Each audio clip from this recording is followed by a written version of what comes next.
अस्सलाम वालेकुम, वेलकम करती हूँ आप सबको अपने चैनल पे। हमारी आज की वीडियो है जाने अजीज़ की नेक्स्ट एपिसोड स्टार्ट करते हैं। अगर मेरे चैनल पे न्यू हो तो मेरे चैनल को सब्सक्राइब कर लें। अरियाल फर्श फ्रेश होकर अपने बालों को तौलिए से रगड़ता कान साफ करता मीरम बिजली की तेज़ी से इसके मुकाबले हुए।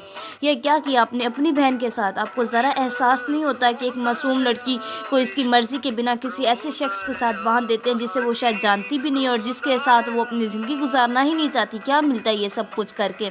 और तुम्हें क्या मिलता है मुझसे बहस करके? क्या मैंने तुम्हें इतना अख्तियार दिया है कि तुम मेरे फैसलों को बदल सको?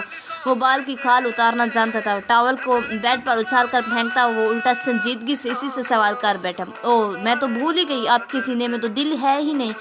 दिल होता तो एहसास होता है कि दर्द क्या होता है। दिल होता तो आप जानते होते कि मोहब्बत को खोदने की तकलीफ क्या होती है। अगर दिल होता तो आपको मालूम होता है कि महज ज़ुबान से इकरार करना ज़रूरी नहीं होता, दिल की रजामंदी भी शामिल होनी चाहिए। लेकिन अफसोस, आपके सीने में दिल नहीं बल्कि कोई पत्थर है जिस पर बार बार ज़रब लगाने से भी कोई असर नहीं होता है। अपने लफ्ज़ों से वो इसके अंदर के ज़मीर को झंझोड़ना चाहती थी, लेकिन शायद भूल गई थी कि इससे बहस करना भैंस के आगे बीन बजाना जैसा है। हाँ, बिल्कुल ठीक कहा तुमने, मेरे सीने में वाकई दिल नहीं। अगर होता तो दुनिया मुझे टाइगर नहीं कहती, बल्कि मैं तो किसी के भी दिल को बाहर निकाल कर इसके मुँह को आ सकता हूँ। एंड ट्रस्ट मी मीरम, जिस दिन मुझे एहसास हुआ कि मेरे सीने में दिल है, इसी दिन सबसे पहले सज़ा तुम्हें मिलेगी। क्या मतलब? कैसी सज़ा? वो पूरी तरह किशमशीश में डूब गई, क्योंकि अगर सीने में दिल होगा तो सबसे पहले इसकी धड़कन तुम्हारे लिए महसूस करूँगा। और किसी को दिल का देख कर दिल के धड़कने का मतलब है कि इससे मोहब्बत होगी। इसलिए अगर मुझे तुमसे मोहब्बत होगी तो भूल जाना कि तुम्हारी अपनी भी कोई ज़ात है, तुम्हारा अपना कोई वजूद है, क्योंकि इसी दिन और इसी लम्हे तुम्हारे वजूद और तुम्हारी ज़ात पर खुद तुम्हारा इख्तियार भी नहीं रहेगा, सिर्फ मेरा होगा, सिर्फ मेरा। इसने नैन मिलाते हुए कहा तो वो गहरा सांस ले गई। अब तो वैसे भी जो चाहे कर सकते, किसी मासूम लड़की को किसी भी लड़के के साथ बंधन में बांध सकते, किसी को गोद में भी उठा सकते। इसने जब आखिरी फिक्रा बोला तो वो तअज्जुब से देखने लगा। गोद में मतलब? इसके माथे पर बिल नमदार हुए। हाँ, किसी को चोट लगते तो सबसे पहले आप ही जाएंगे ना इसे गोद में उठाने के लिए। इसकी बात पर वो खुल के हंस था। मीरम आज फिर से इसे हंसता देखती रह गई थी। खूबसूरत तो वो वाकई था, बस इसके कागजात में बेरहम कुछ ज़्यादा था। इसका मतलब तुम डार्लिंग से जेलिस हो रही हो? अपनी हंसी दबाता हुआ बामुश्किल बोला। मुझे क्या ज़रूरत है किसी से जेलिस होने की? आपका जब दिल चाहे आप इसे गोद में उठा सकते, इसके साथ रोमांस कर सकते, इसके अलावा भी अगर कुछ मन चाहे तो कर ले, मुझे कोई एतराज़ नहीं। इसने तेज़ कहा तो वो फिर एक बार कहका बुलंद करके, अरे मैं मजाक नहीं करी, सच में मुझे कोई परवाह नहीं। ठीक है तो फिर मैं चलता हूँ डार्लिंग की तरफ, आज की रात मैं रुकूंगा। अचानक ड्रेसिंग टेबल की तरफ बढ़कर अपने बालों को कंघी करते हुए इसे मस्जिद चलाने के लिए बोला। जाए, इसने इशारे से कर खुद आराम से लाहा फोड़ कर लेट के जब वो वाकई कमरे से बाहर चला गया तो इसने झट अपने पाँव फर्श पर टिकाया, बल्कनी में खड़े होकर नीचे झांका। आर्याल अपनी गाड़ी में बैठा चाबी घुमाता वरना पूरा मुंह खोले से घूरती दिखाई दी। इसने यक यक ऊपर निगाह डाली तो मीरब का खुला मुंह देकर हाथ लहराया, जैसे वो जानता हो कि वो वही खड़ी होगी। इसके हाथ लहराने पर वो नाक फैलाती हुई वापस कमरे में चली गई। आर्याल सारी रात अपने ऑफिस में बैठा रोहान की सारी एक्टिविटीज़ पर नज़र रखता रहा। जब वो इसके घर आया तब इसने इसके मोबाइल को स्कैन्स लगा दिए थे। तमीज़ के साथ एक अरसा गुजारा था इसने, फिर भला हैकिंग कैसे ना जानता होता। इधर दूसरी तरफ मीरम पूरी रात सुकून से सो नहीं पाती, कभी दाएं करवट लेती तो कभी दिल सारी शब बेचैना। वो खुद भी नहीं जानती थी ये बेचैनी क्यों। सुबह होती तो नहा कर ब्लू रंग का अच्छा सा सूट पहना और अपने लंबे बालों को एक ढूली ढाली पोनी में बांध लिया। रियाल ने जब कमरे में कदम रखा तो सीधी नज़र ड्रेसिंग टेबल के पास खड़ी अपनी बीवी पर पड़ी, जो अपने बालों को बांध कर इसे ही घूर रही थी। क्या हुआ है तुम्हें? ऐसा खा जाने वाली नज़रों से क्यों देख रही? इतना तो जानता था कि वैसे क्यों घोरे, लेकिन फिर भी जान पूछ कर छेड़ना चाह। नहीं, खा जाने वाली नज़र से नहीं देख रही, अंदाज पर कौन सा लगा। अच्छा तो क्या तुम्हारी ये प्यार वाली नज़र थी? वो मुस्कुराया तो फिर से घूरी डाली।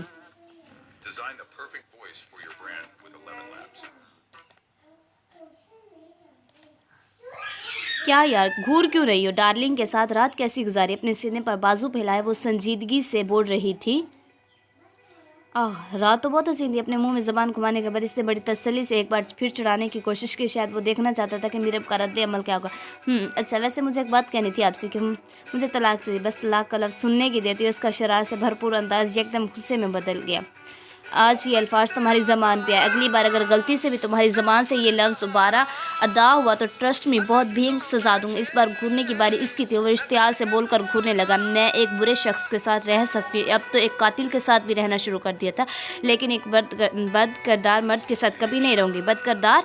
क्या तुम मुझे बदकिरदार कह रही है? इसने 2 कदम आगे लिए तो मेरे 3 कदम पीछे हुए। हाँ, कल रात मैं किसी के साथ नहीं था, बल्कि अपने दफ्तर में बैठा कुछ काम कर रहा था। तुमने सोच भी कैसे लिया कि मैं बदकिरदार हूँ? इसकी बात को करता वो शफाक अंदाज में गोया, मुझे आपकी बात पर यकीन नहीं, मुझे बस तलाक से। ऐसे से अपनी बात मुकम्मल करती वो दूसरी तरफ देखने लगी। इस बार इसने फिर से तलाक का लफ्ज़ बोलने की गलती कर दी थी, और अरियाल गलतियाँ माफ़ करने का आदी नहीं थे। इसने झट पिस्तौल निकाला और करीब होते हुए इसे बालों से जकड़ कर पिस्तौल के इसके मुंह में रख गया। अब बोलो तलाक का लफ्ज़, ताकि मैं 6 की 6 गोलियां तुम्हारी ज़बान में छिलनी करने में उड़ा दूँ। इसकी आंखों की रंगत सुर्ख हो चुकी थी, मेरे का सांस लेना भी महाल था। ऊपर से बालों की इतनी मजबूती के साथ साथ साथ मुंह में रखा गया पिस्तौल इसके तन बदन को कपाने में पर मजबूर कर गया था।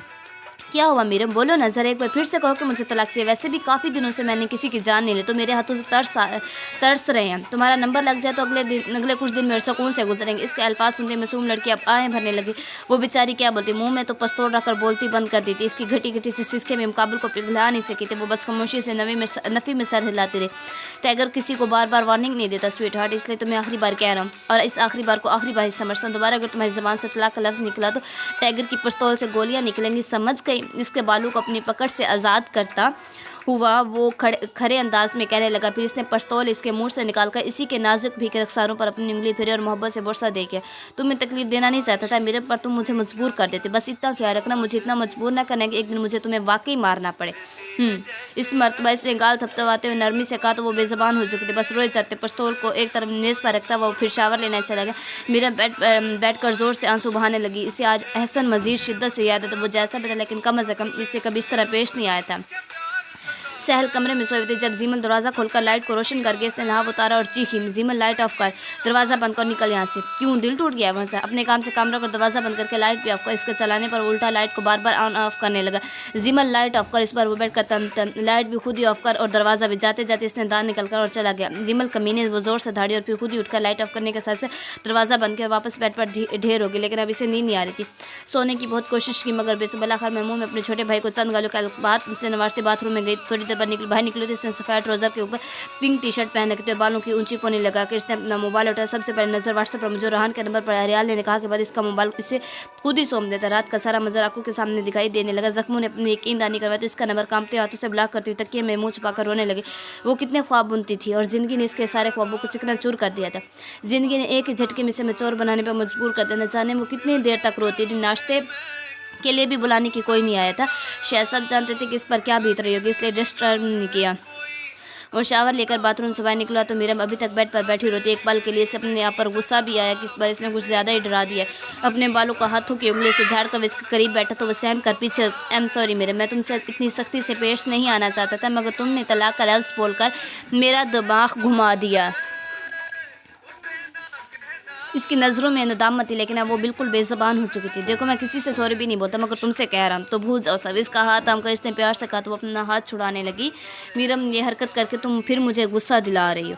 इसका इशारा यकीन हाथ छुड़ाने वाली हरकत पर तुम इस मरतबा मजबूती से इसके नाजुक हाथ को अपनी भारी हाथ में पकड़ गया। बीबी नाराज़ हो, तुम कुछ बोल क्यों नहीं? इसके मुसलसल खामोशी पर वह तश्कील लिए बोले, आपसे डर लगने लगा मुझे अरियाल, आप कभी मेरी जान ले सकते। इसके लफ्ज़ लड़खड़ाते तो तड़प उठा था। नहीं अरियाल की जान, तुम्हें डराना मेरा मकसद नहीं है। तुम्हें बस बताना चाहता हूँ कि जो चीज़ मुझे नागवार गुजरेगी इस पर जिद मत किया कर। मोहब्बत से कहता वैसे अपने सीने से लगा गया। क्या कहा आपने? फ़ौरन इससे अलग होती वो तज्जुब होती। क्या अरियाल सच में समझ नहीं पाया था कि वो क्या पूछ रही? जान, हाँ, बेसख्ता निकल गया मुझसे। इसने नाक से मक्खी उड़ाई। आप बाकी बातें बाद में करेंगे ना, चलो नाश्ता करते हो। इसे कंधे से थमाता खड़ा करके वो खुद बाहर निकले। मीरम को इस पर काफ़ी गुस्सा था, मगर फिर भी पैरवी की। रोहन कुर्सी पर बैठा था, दोनों हाथ पुश्त की जानिब बंधे और आंखों पर स्याह रंग की पट्टी बांधी गई। जिससे कमरे में अपने करीब ज़रा सी आहट महसूस हुई थी। इसने अपने कान खड़े कर लिए। कौन है यहाँ पर मेरे पास? हाथ खोलो मेरे। और ये मेरी आंखों पर पट्टी क्यों बांधी है?